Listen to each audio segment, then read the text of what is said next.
Abra comigo a palavra de Deus no Evangelho de São Lucas, capítulo 15. Evangelho de São Lucas, capítulo 15, a partir do versículo 1, nós vamos ler as parábolas de Jesus. Vocês acharam? Diz o texto: e chegaram-se a ele todos os publicanos e pecadores para o ouvir. E os fariseus e os escribas murmuravam, dizendo: este recebe pecadores e come com eles. E ele lhes propôs uma parábola, dizendo: que homem dentre vós, tendo 100 ovelhas, e perdendo uma delas, não deixa no deserto as 99, e não vai após a perdida até que venha achá-la, e achando-a, a põe sobre os seus ombros, cheio de júbilo, e chegando à sua casa, convoca os seus amigos e vizinhos, dizendo-lhes: alegrai-vos comigo, porque já achei a minha ovelha perdida. Digo-vos que assim haverá alegria no céu por um pecador que se arrepende, mais do que por 99 justos que não necessitam de arrependimento. Ou qual mulher que, tendo 10 dracmas, se perde uma dracma, não acende a candeia, vai à casa, busca com diligência até achá-la. Achando-a, convoca as amigas e vizinhas, dizendo: alegrai-vos comigo, porque já achei a dracma perdida. Assim vos digo que há alegria diante dos anjos de Deus por um pecador que se arrepende. E disse: um certo homem tinha 2 filhos, e o mais moço deles disse ao pai: pai, dai-me a parte da fazenda que me pertence. E ele repartiu por eles a fazenda. E poucos dias depois, o filho mais novo, ajuntando tudo, partiu para uma terra longínqua, e ali desperdiçou toda a sua fazenda, vivendo dissolutamente. E havendo ele gastado tudo, houve naquela terra uma grande fome, e começou a padecer necessidades. E chegou-se a um dos cidadãos daquela terra, o qual mandou para os seus campos apacentar porcos, e desejava encher o seu estômago com as bolotas que os porcos comiam, e ninguém lhe dava nada. E caindo em si, disse: quantos trabalhadores de meu pai têm abundância de pão, eu aqui padeço de fome. Levantar-me-ei e ter com meu pai, e direi: pai, pequei contra o céu e perante ti. Já não sou digno de ser chamado teu filho, faze-me como um dos teus trabalhadores. E levantando-se, foi para o seu pai, e quando ainda estava longe, viu o seu pai, e se moveu de íntima compaixão, e correndo lançou-se ao seu pescoço e o beijou. E o filho disse: pai, pequei contra o céu e perante ti, já não sou digno de ser chamado teu filho.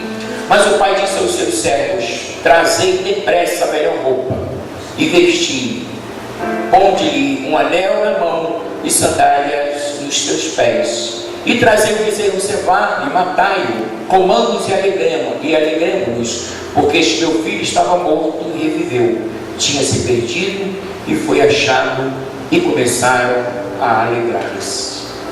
Vamos orar. Querido Pai, mais uma vez, com alegria, mas com temor e tremor, nos colocamos nesse lugar, nessa tribuna, para ministrar, compartilhar o sentimento do teu coração, o coração do teu povo. Tem de nós compaixão e fala-nos de uma forma audível. Viemos à tua casa porque temos uma necessidade enorme, Senhor, de ouvir a tua voz. Que o Senhor continue ministrando como já tens ministrado, através do louvor, da dança, dos anúncios, do ofertório, da oração da bispa, mas continua com a gente, Jesus. Nos dê da tua sabedoria, da tua graça, da tua unção, para que eu me faça entendido, que a tua presença seja real, poderosa no nosso meio, para que nós entendamos aquilo para o qual o Senhor nos trouxe por mais uma vez a tua casa nesta noite, como um Pai bondoso e fiel, como filhos necessitados viemos, porque queremos e precisamos do teu cuidado. Fala, fica, esteja conosco. É a minha, a nossa oração, no precioso nome de Jesus. Amém. Você pode dizer para o seu irmão: Deus tem uma palavra poderosa para nós. Nosso tema, Gabi, vai ser a busca. A busca. Bom, nós temos aqui um texto onde Jesus traz 3 parábolas que nos fala da ovelha ou da sua inocência. Jesus também nos fala da dracma, né? Onde houve uma imprudência por parte da dona da casa que perdeu aquela moeda. E também da intenção do filho pródigo, que era pegar a sua parte e buscar, em razão do seu bel prazer, satisfazer a sua carne, se ausentar.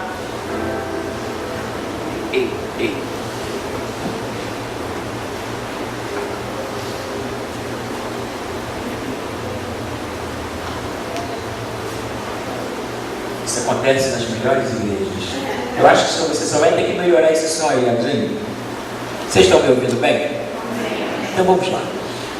Então nós temos aqui 3 trechos com o mesmo sentido, com o mesmo objetivo, de nos falar acerca da busca, que também daqui a pouco vai colocar ali, né? Falar acerca da busca.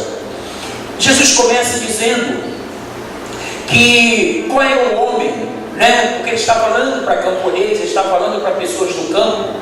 Qual é o homem que, tendo 100 ovelhas, em razão de uma ter desgarrado, a busca? A busca é o que a igreja está precisando. A gente tem procurado botar ali nas paredes assim, deixa eu falar para a Galinha. A gente tem colocado no teto de isopor, tem colocado nas laterais para melhorar a acústica, tá, Gabi? Eu sei que está precisando, mas é a acústica hoje. Então, vamos continuar aqui com a busca, tá, Gabi? Vou te falar da acústica. Então, Jesus começa a nos falar exatamente para aqueles homens, fariseus, republicanos, porque Jesus estava com pecadores. Jesus cuidava e tratava dos homens comuns. Jesus dizia que os sãos não precisam de médicos, mas sim os doentes, os enfermos, os necessitados. E todos nós sabemos que a nossa sociedade, ela precisa entender acerca da busca, porque quando você fala de busca, pressupõe-se uma perda. Quando você fala de um sequestro, você tem que falar de um resgate. Então a gente precisa cada dia estar buscando saber o que Deus está nos falando, ou o que Deus quer nos falar. E Jesus está nas 3 parábolas trazendo o mesmo sentimento de busca. Ele termina a parábola dizendo: assim os anjos se alegram por um pecador que se arrepende. Ele fala que o homem que cuida, o pastor que cuida das ovelhas, nós sabemos das características das ovelhas. Elas são simples, elas são inocentes, porque elas precisam de um protetor, porque existe uma vulnerabilidade, uma fragilidade. Elas precisam ser conduzidas. E o pastor certamente, ele entendeu que a ovelha, na sua inocência e em razão da sua fragilidade e vulnerabilidade, ela podia, cair num penhasco, ser vítima de um lobo. Então ele deixa as 99 e vai em busca daquela única. E Jesus termina dizendo que assim Deus faz com a gente, Deus vai lá, em momentos difíceis da nossa vida, a gente perde alguma coisa, a gente deixa de estar motivacionado, a gente deixa algumas coisas por fazer, a gente perde a força, e a gente aprende com Deus que, por mais que você entenda que a tendência, o senso comum diria para nós, mas você tem 100. Isso faz parte de se perder alguma coisa. Você ainda tem 99. E se você dividir 1 por 100, você vai encontrar 1%. Uma ovelha é 1% de 100. Mas quer dizer que Deus, Ele não está movido pelo percentual, porque nós não somos números. Embora a sociedade pergunte para você qual é o teu CPF, Deus não pergunta o teu CPF. Deus pergunta: qual é o seu nome? O que eu quero, o que você quer que eu te faça, Essa é a relação. Quando Jesus começa a trazer a parábola, trazendo o personagem, a pessoa, ou a figura de um animal, ou de uma ovelha. Eu vou falar ovelha, porque nós falamos de rebanho, nós falamos de pastores. Então ele fala para o camponês que aquele que tem 100 não vai desdenhar daquela única que se perdeu, ele vai atrás dela. E assim Deus vai atrás de você aonde você estiver. Por mais que essa igreja chegue a ter 10 mil membros, você nunca vai ser esquecido, ou você nunca vai ser deixado para trás, porque Deus sempre vai atrás de você. Você pode abraçar o seu irmão. Esse é o cuidado de um Deus cuidadoso, fiel. Ele nunca vai deixar você se afastar, ele sempre vai te buscar. Essa é a nossa alegria, e saber que Deus vai nos buscar sempre.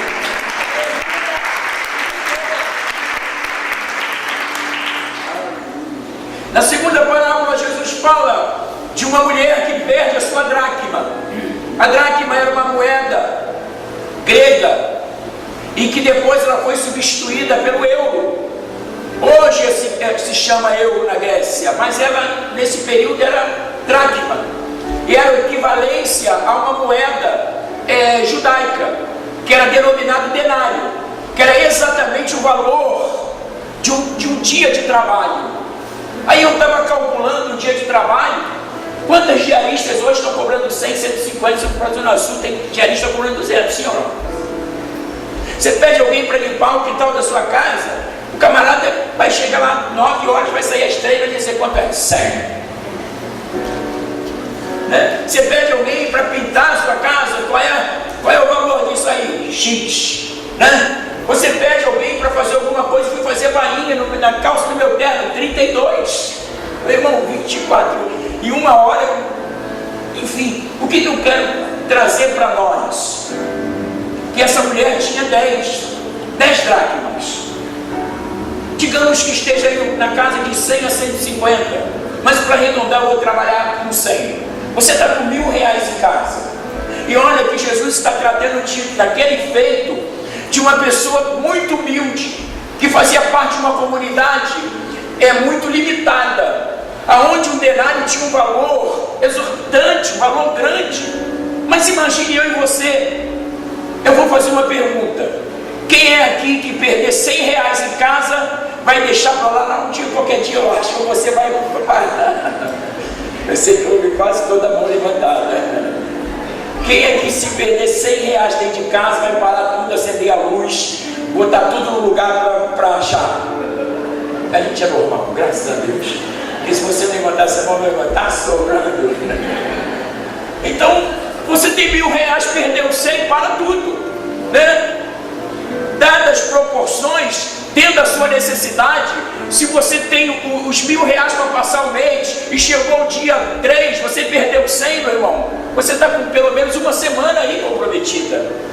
Então, por que dadas as proporções? Com quanto maior a necessidade, maior é o cuidado, maior é a prudência. Você diz: eu não posso perder nada. Jesus diz que essa mulher, ela acende a candeia, a luz, porque naquele tempo as casas não tinham janelas e elas ficavam muito escuras, e para que você pudesse achar uma moeda, né, uma dracma, você tinha que acender a luz, você tinha que faxinar a casa, você tinha que levantar os móveis até que você achasse. E aquela mulher, por ter achado aquela dracma, o que ela faz? Ela convoca as amigas e diz: vem tomar um chá da tarde, eu já comprei a torrada, né? Eu já fui ali no Samba, eu comprei uma torrada, eu comprei, como é que é o nome? Patê, é isso? Isso. Patê, isso. O que mais? Tá bom. Vamos deixar o chá, a torrada e o patê, né? E um patê de salmão, isso, né? Comprei o salmão. Aí a pessoa vai ouvir e diz: poxa, vamos lá celebrar. E você chega lá na casa daquela pessoa, ela está feliz da vida. Por quê? Porque ela achou de 100 e investiu só de repente R$10, né? E ela está dizendo: vem celebrar comigo porque eu estou feliz, porque eu tinha um sentimento de perda. Ela estava valorizando aquilo que ela tinha perdido, e detalhe, perdeu dentro de casa. Ela convoca as amigas e celebra. Por que Jesus está falando isso? Porque Jesus de novo faz o fechamento dizendo: assim se alegram os anjos do céu por um pecador que se arrepende. Agora, um de 10 é 10%. A gente começa a aumentar o percentual, né? Não é mais uma ovelha de 100, é uma dracma de 10. O que era 1% passou a ser 10%, dadas as proporções do valor que se tinha em mão. Aí Jesus agora vai para o filho pródigo. Ele diz também que acontece aquele filho, o pai que tem 2 filhos, o mais novo e o mais velho, e um deles diz assim: me dá a minha parte, porque eu vou embora, eu vou viver a minha vida, quero ser autônomo, vou buscar minha independência. E o pai vai lá, certamente vai levantar os valores que cabia cada um dos dois, e diz assim: ó, o teu valor é X. Ele pega a sua parte, vai embora, vive absolutamente, vai se gastar com as meretrizes, com a farra, com a noitada, e ele, depois de ter a sua vida totalmente devastada, arruinada, ele agora é submetido a uma situação deplorável, né? Onde ele anseia comer a comida que era lançada aos porcos, e ele agora, ele traz a memória, o sentimento de perda, porque às vezes o sentimento de perda, ele não vem enquanto a gente tem. Porque enquanto a gente tem, a gente não busca. A gente só busca aquilo que se perde. Sim ou não? Aquilo que se perde. E esse homem, agora, ele tenta reatar na sua busca, né, o desejo de voltar a ser filho, de voltar ao mesmo status, de voltar àquela situação que um dia ele foi abençoado e contemplado em razão de estar no seio da família. E ele diz para Deus, ele começa a ensaiar o que eu vou dizer para o meu pai, né? E ele começa a dizer: não, eu vou me levantar e vou dizer para o meu pai: pequei contra o céu, contra ti, não sou digno de ser chamado seu filho. Permite eu ser um teu jornalista, eu sei que os teus trabalhadores comem um pão à mesa, né? Come o pão à mesa, você se senta com ele, você dá um bom café da manhã, você dá um bom almoço, eu aqui desejando comer a comida dos porcos. Ele agora vai em busca daquilo que se havia perdido, né? Ele agora vai buscar. Agora você não está falando de 1%, você não está falando mais de 10%, você não está falando de uma ovelha de 100, você está falando de uma dracma de 10, você está falando de 1. Onde o pai tinha quantos filhos? 2, você está falando de 50%. O percentual vai aumentando, mas o sentimento é o mesmo.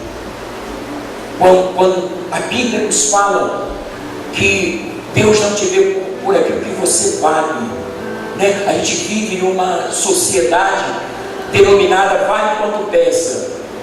Você vale o que você pesa, você vale o que você produz, você vale o que você tem, você não vale o que você é. Não está aqui, né, em destaque o seu caráter, a sua idoneidade, a sua inocência, a sua responsabilidade, seja de ordem social, moral, espiritual, conjugal, familiar, profissional. As coisas não funcionam assim, infelizmente, na nossa sociedade. E esse homem, ele agora volta para o seu pai, que todos os dias se punham à porta, à entrada do caminho, e a desejo daquele pai era que um dia ele pudesse vir, o seu filho voltando, retornando, em busca do lar que ele tinha e perdeu.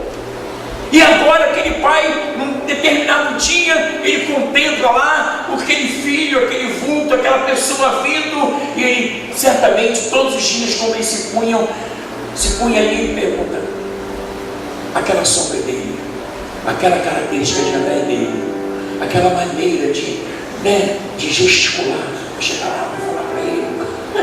Pai conhece filho, sim ou não, irmãos?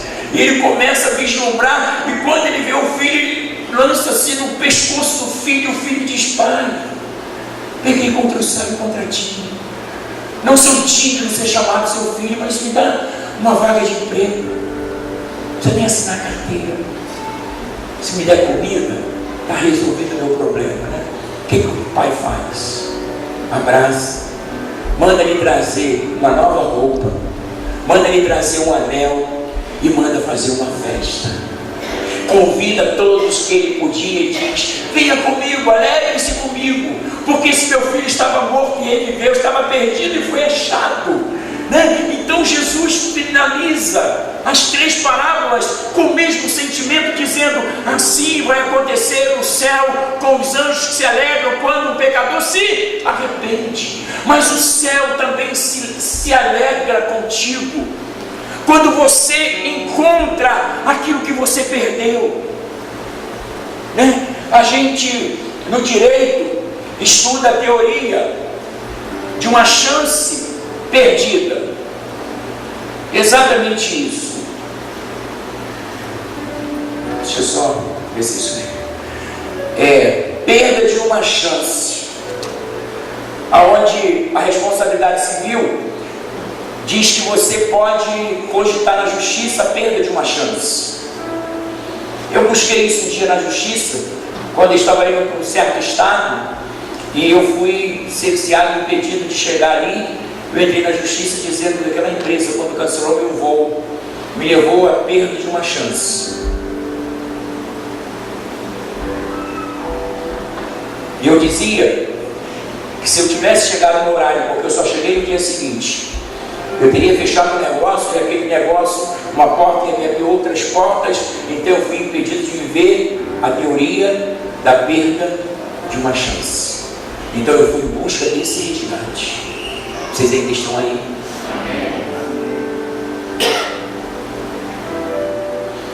Quantas coisas que nós não temos noção que nós perdemos e portanto nós não buscamos. Quantas coisas nos são sequestradas, nos são tiradas, antes mesmo de virem as nossas mãos. Mas aí, pastor, isso é muito relativo, eu sei. Mas eu quero dizer para você, porque você está na casa de Deus, Deus está falando do teu coração, porque Jesus, fazendo referência ao diabo, Jesus disse que ele veio para roubar, matar e destruir. É claro que no primeiro momento a ovelha aqui, ela foi desgarrada em razão da sua inocência, da sua vulnerabilidade. Mas na segunda ação, a mulher perdeu a dracma por imprudência. Quantas vezes a gente perde alguma coisa por imprudência? Coisas que estão na nossa mão, que nos são tiradas, que nos são impedidas, que nós vivamos, ou tenhamos, ou a retenhamos conosco. Nós estamos falando exatamente o que Jesus falou, e agora, em última instância, Jesus vai trabalhar a questão do filho pródigo, que houve uma intenção, ele intencionava pedir a sua parte, ele intencionava em viver aquilo que ele viveu, mesmo sabendo que poderia lhe trazer um efeito, né? Um momento circunstancial, aonde ele seria obrigado a voltar a buscar. E às vezes, irmãos, a gente tem tanta facilidade de fazer empreendimento, de fazer da nossa vida um laboratório, e às vezes a gente tem até uma frase pronta: se não der certo eu começo de novo. A tua vida não é um laboratório, querido. A tua vida é preciosa, teu tempo é precioso, e Deus não quer que você viva uma busca, mas Deus quer que você retenha o que Ele já te deu. Amém? Deus não quer que você viva uma perda, porque se nós temos uma busca, é porque houve uma perda. A perda de uma ovelha, a perda de uma dracma e a perda de um filho, né? Quais são as instâncias que muitas das vezes o mundo espiritual vai nos submetendo para que nós vivamos as nossas perdas? E o pior da perda é quando nós não nos incomodamos em buscar ou ser restituído de um sequestro, de um roubo, de um dano. A gente não dá importância, e às vezes a gente fica exatamente vivendo nessa situação. Mas Jesus nos ensinou um princípio, e eu quero compartilhar com você, que está exatamente em Mateus 7, versículo 7 e 8, Mateus 7, 7 e 8. Põe na tela ali, Gabi, para a gente poder discorrer.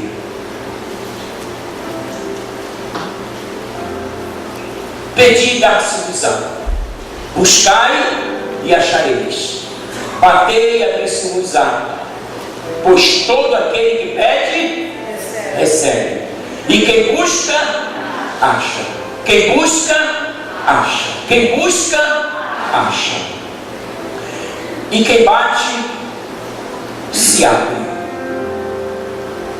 Jesus e Deus mandou dizer para você nesta noite: se eu for perguntar quantos de nós temos aqui perdido alguma coisa, ou deixado para trás coisas que eram relevantes para nós e que hoje não são mais relevantes.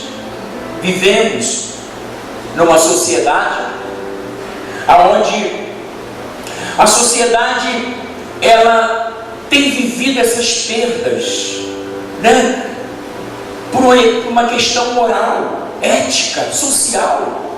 Nós estamos exatamente há 20 dias, né, nos debatendo aí com a mídia, em razão do Museu de Arte Moderna que se deu, aquela situação que se deu em São Paulo, onde o homem nu, né, ele, no seu contexto artístico, segundo eles, ele é levado a uma situação onde uma menina de 4 anos tem acesso a ele, toca na sua mão, toca no tornozelo, toca no seu pé. E a sociedade, né, que está buscando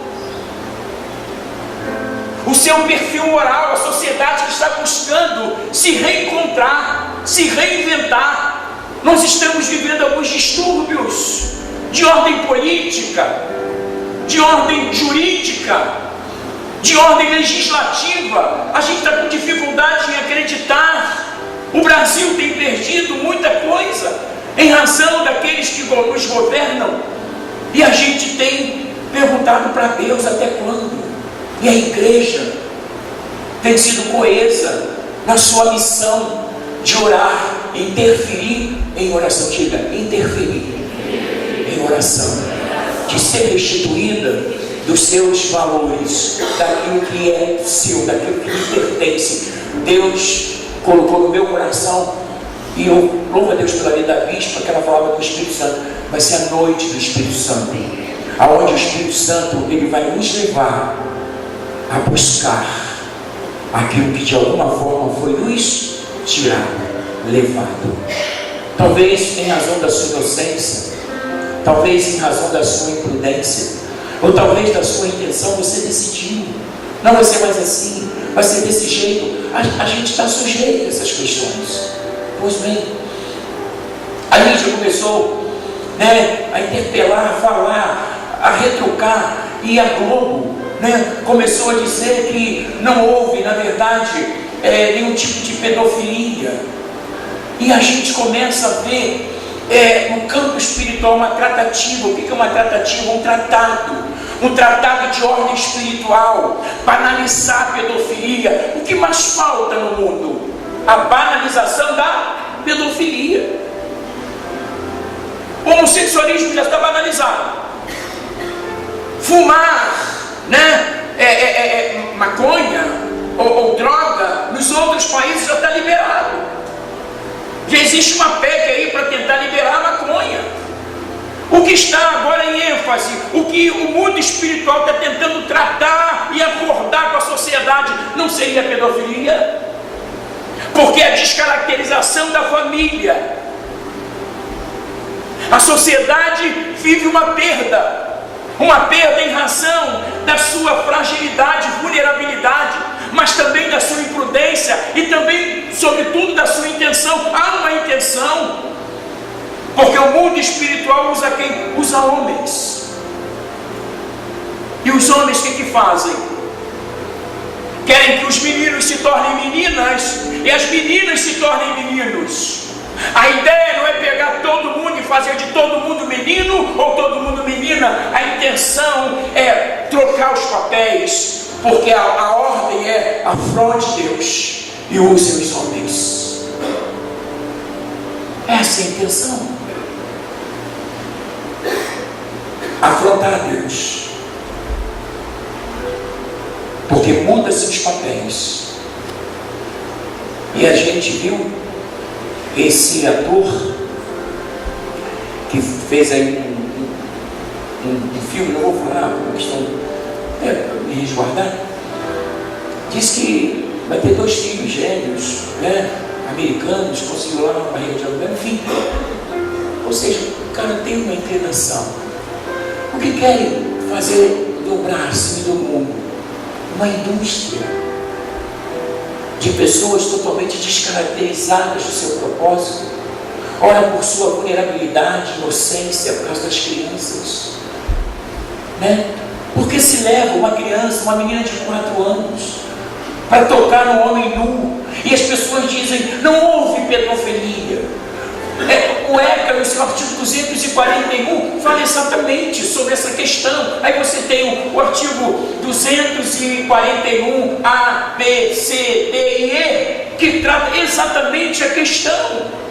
E eu pensava comigo, se você pegar lá o artigo 217 do Código Penal, diz que nesse caso, né, do estupro de vulnerável, que é a criança abaixo de 14 anos, é um tempo de cadeia de 8 a 15 anos.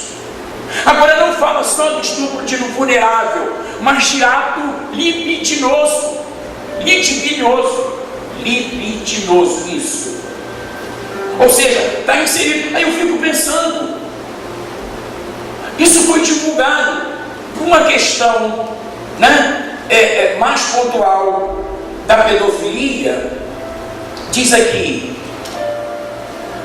segundo o CID, que é a Classificação Internacional de Doenças, CID-10, fala exatamente dessa questão de um transtorno. Fala que existe um transtorno de personalidade, de preferência sexual, em razão de preferir quem? Uma criança.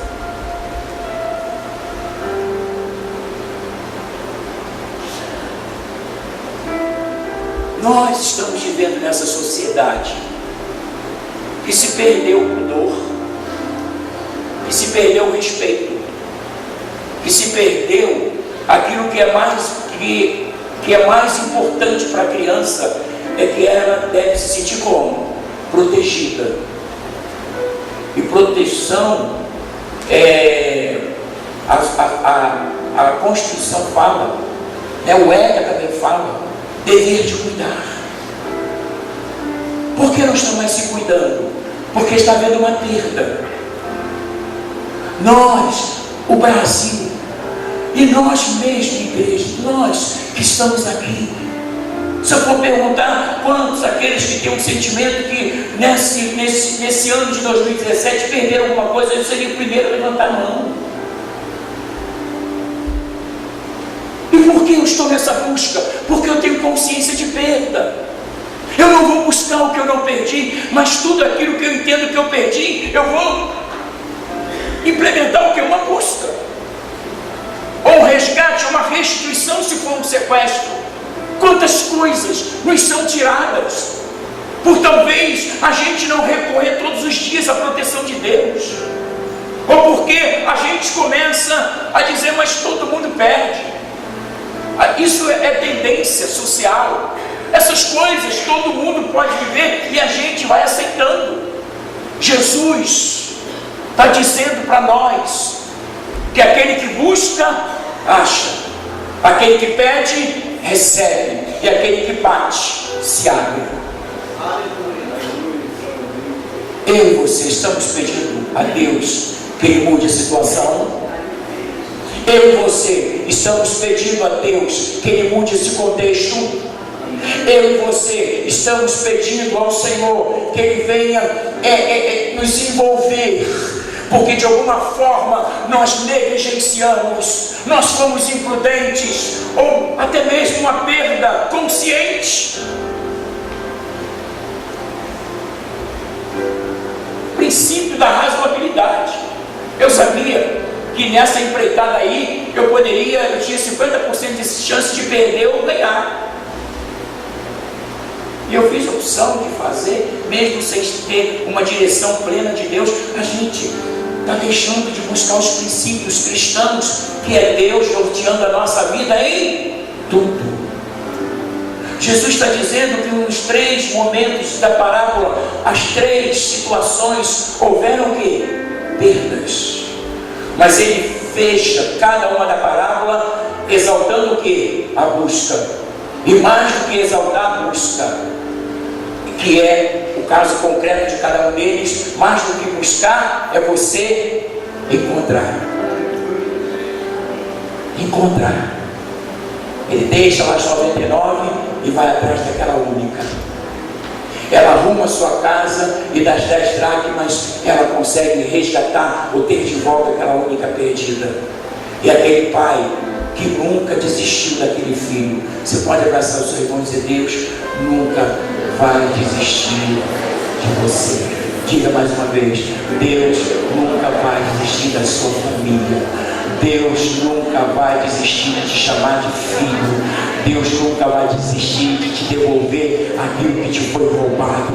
Deus nunca vai desistir de te restituir ou de te devolver aquilo que foi sequestrado, porque Deus está dizendo que aquele que pede recebe, aquele que busca acha, e aquele que bate se abre.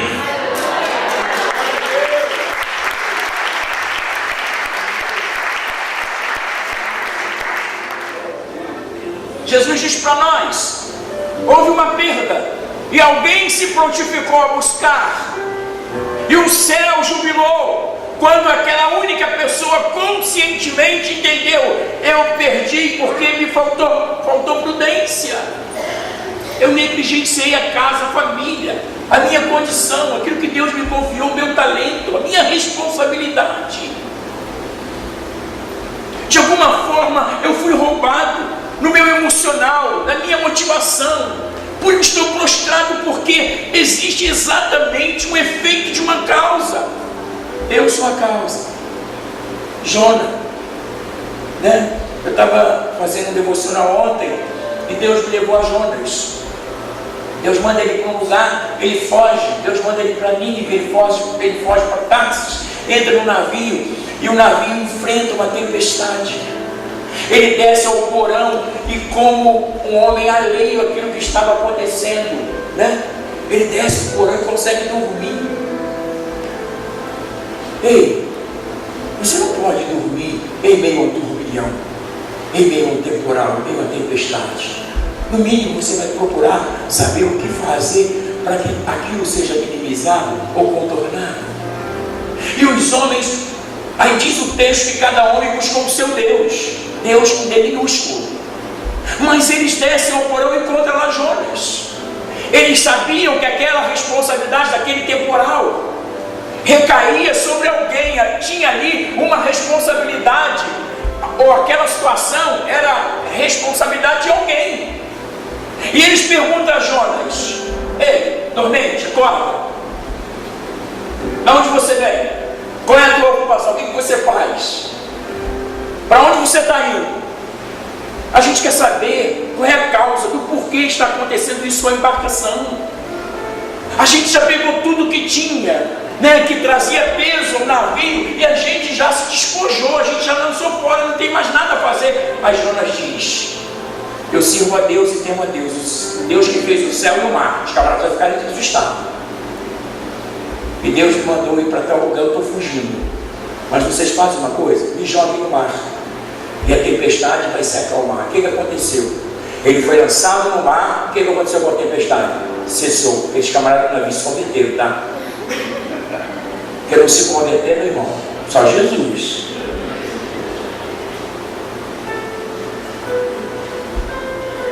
Vem lá um grande peixe.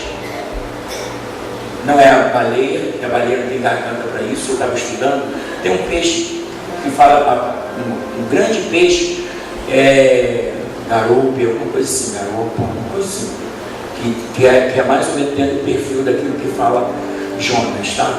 Um grande peixe está dentro desse contexto, mas não vou entrar em detalhe porque o foco não é isso. Então,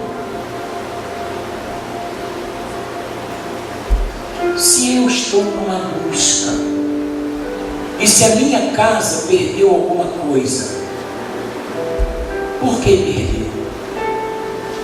Em razão de qual ocupação? Ou aquilo que eu estava, na verdade, investindo, achando que era prioridade? Se há uma busca, é porque existe uma perda. Se há um resgate, é porque já houve um sequestro. Nós estamos falando da sociedade, aonde o mundo espiritual quer introduzir no Brasil a permissão da pedofilia ou banalizar a pedofilia, porque eu não posso esquecer que assim como, a classificação internacional de doença, eles dizem que é a atração que um adulto sente por uma criança, e pelo simples fato de olhar uma foto, eles têm a sua satisfação no seu libido, pelo simples fato de ver.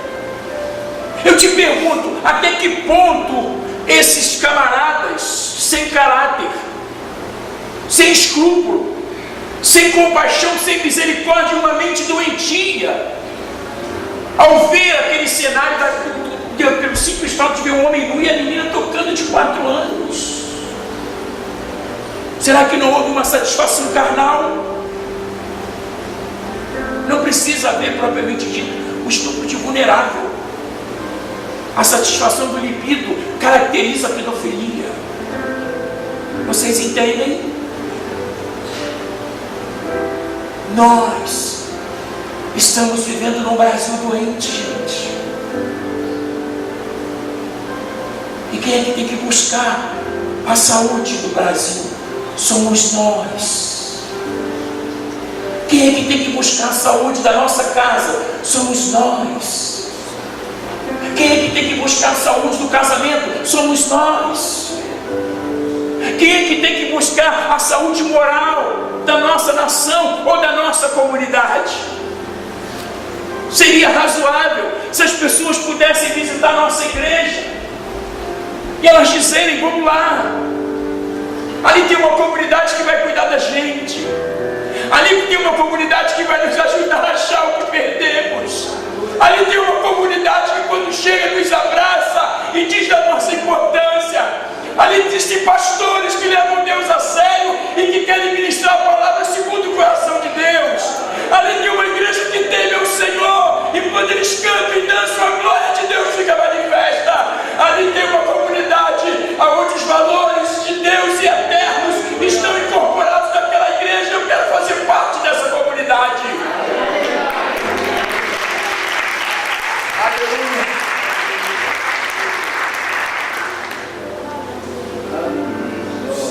Há uma sutileza ao roubo sem que as pessoas notem. É porque Deus diz para a igreja: desperta, bota a boca no trombone, porque isso aí é um ensaio. Porque tudo aquilo que se torna normal se torna banal, costumeiro. Assaltar uma pessoa ali é mesmo, acostumado. Você vai para o interior onde não existem essas coisas, olha, assaltar. A pessoa para meia hora para ouvir como foi. Nós precisamos pegar o que Jesus nos ensinou. Qual é o percentual da sua perda? 1%. Uma coisa mínima. Eu não fiz questão não. Mas é direito seu que te pertence. Foi-me tirado algo que eu achava precioso, mas em função daquilo que eu tenho de 100, de 10, me foi tirado 1, mas é 10% do que foi tirado. Até que você daqui a pouco tire 50, 100, e a gente, o mundo, o diabo, ele vai trabalhando com a sua sutileza. Ele vai palmilhando as suas intenções até nos atingir, para que a gente venha viver e a gente diga daqui a pouco: a minha vida é uma busca, porque a gente às vezes não para meditar. Se há uma busca é porque houve uma perda. Sim ou não?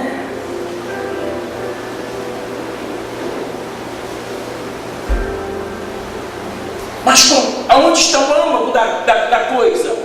Em razão das 3 parábolas, é que todos aqueles que se importaram, que deram valor àquilo que lhe foi tirado, e foram em busca daquilo que lhe pertencia. Jesus disse que todos os três foram bem-sucedidos no resgate, na devolução e na sua busca, porque se você buscar, assim diz o Senhor, você vai achar, você vai encontrar, e Deus não vai deixar você ser roubado, porque Deus é o Senhor da tua vida, Deus é o Senhor da tua casa, e o Senhor quer te devolver nesta noite tudo aquilo que o diabo tenta roubar de você.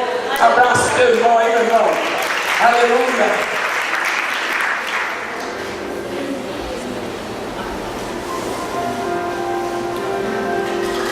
Diga para ele, se houver uma busca, é porque houve uma perda. Diga de novo, se houver uma busca, é porque houve uma perda.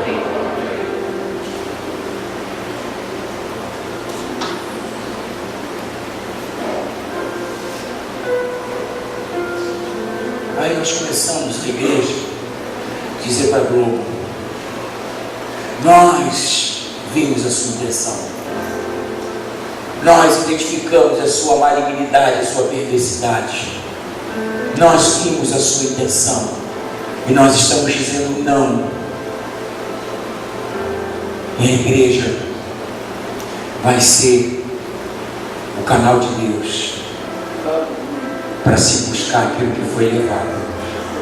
E nós só vamos poder ministrar isso para a sociedade se essas coisas nos forem devolvidas efetivamente no seio dessa igreja, na tua casa, na tua família.